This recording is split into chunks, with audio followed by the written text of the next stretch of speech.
Assalamualaikum warahmatullahi wabarakatuh. Kembali lagi di channel Mardiles Excel. Selamat pagi yang nonton di pagi hari, selamat siang yang nonton di siang hari, selamat sore yang nonton di sore hari, dan selamat malam yang nonton di malam hari. Seperti yang kita tahu bahwa ada sebuah sejarah manusia yang berasal dari kera. Ya benar, itu adalah teorinya Abang Darwin. Namun kita yakin bahwa manusia adalah manusia dan bukan makhluk evolusi. Karena menurut beberapa agama pun manusia berasal dari Adam dan Hawa.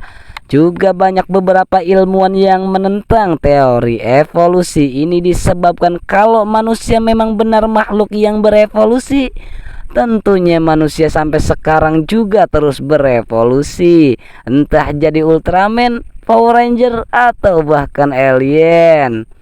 Tapi buktinya manusia tetaplah manusia dan tidak berevolusi lagi. Ya, tapi bagaimana dengan fosil manusia kera atau disebut Homo sapien ini?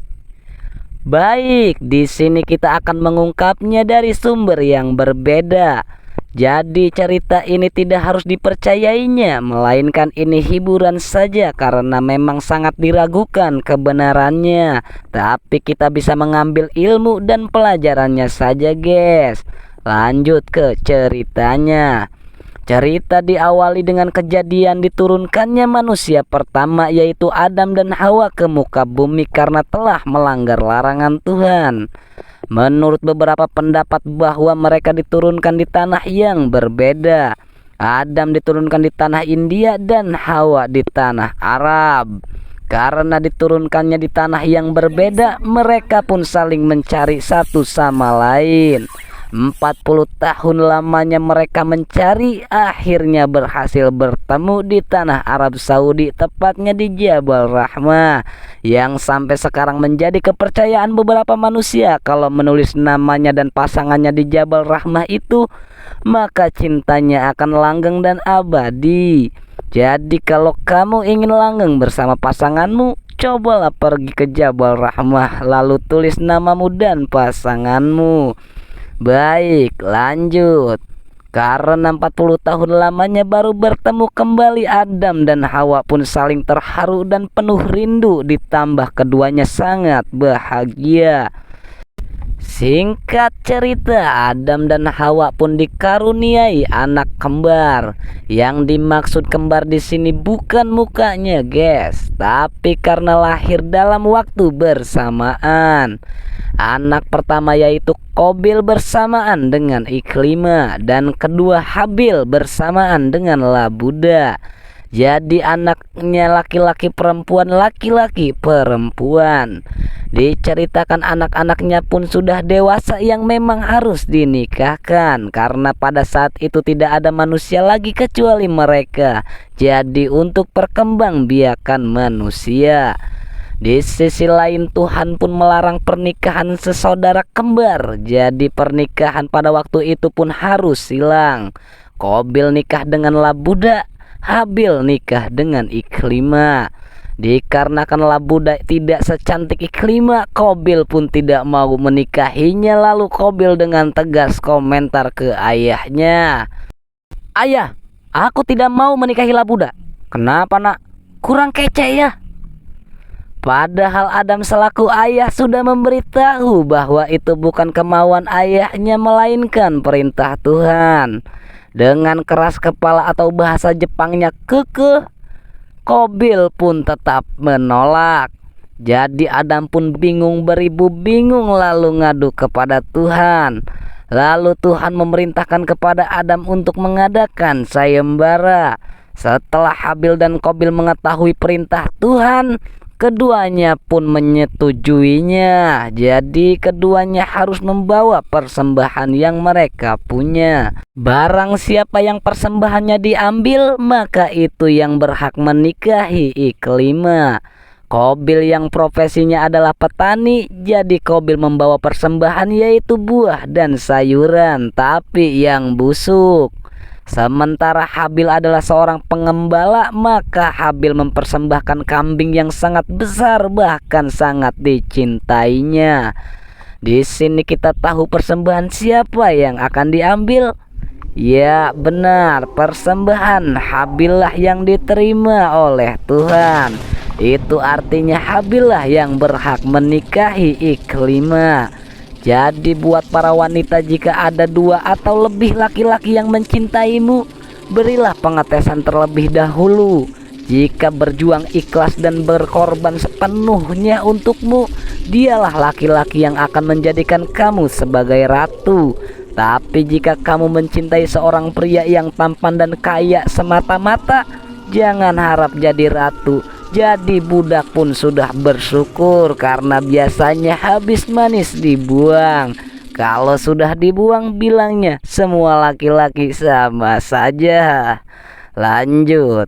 Walaupun keduanya sudah menikah, tapi hati iri dengki pun timbul di hatinya Qabil. Karena itu juga Qabil pun merencanakan pembunuhan terhadap Habil.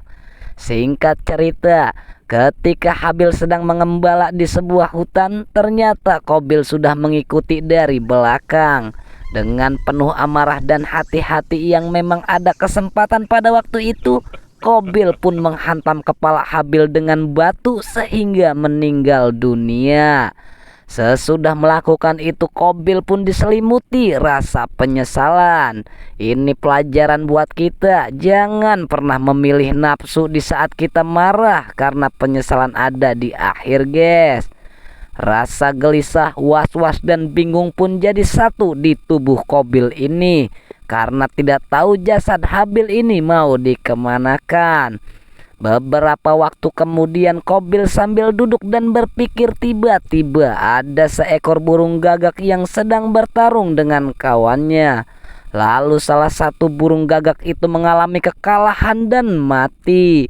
Karena kawannya mati, burung gagak yang menang dalam bertarung itu menggali lubang di tanah menggunakan kakinya, lalu menguburkan kawannya yang mati. Di sini Qabil melihatnya seolah-olah dapat petunjuk. Tidak perlu waktu lama, Qabil pun melakukan hal yang sama seperti burung gagak. Nah, jadi inilah guys sejarah pembunuhan sekaligus penguburan pertama manusia. Dan di sini juga ceritanya masih sejalur dengan hadis dan Al-Quran. Mulai ke penyelewengannya, guys. Setelah Qabil menguburkan adiknya yaitu Habil, Qabil pun merasa cemas untuk pulang karena takut dimarahi kedua orang tuanya. Jadi Qabil pun bergegas untuk pergi menjauh ke penjuru dunia, menyelusuri hutan-hutan untuk meninggalkan istri, saudara, dan orang tuanya. Singkat cerita, Qabil pun sudah menemukan tempat baru untuk memulai hidupnya yang baru tanpa didampingi keluarganya. 1 hari pun berlalu menjadi minggu, minggu pun pergi berganti bulan, bulan pun hilang gantilah tahun.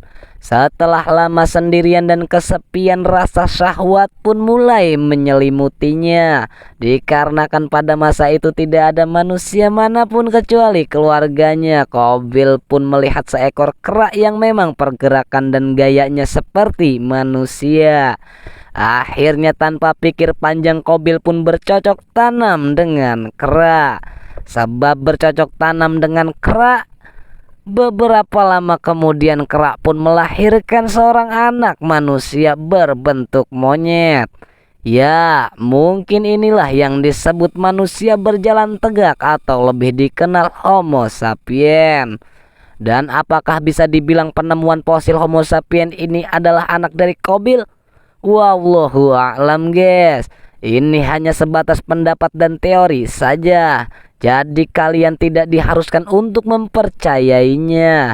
Ingat, ini hanya hiburan semata. Jadi bagaimana menurut kalian, guys? Komen di bawah. Jika kalian punya sejarah fiktif, boleh diceritakan di WA saya, guys.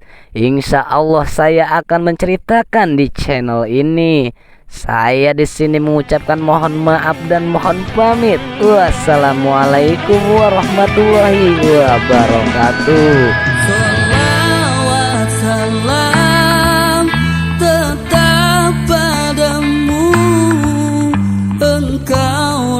senang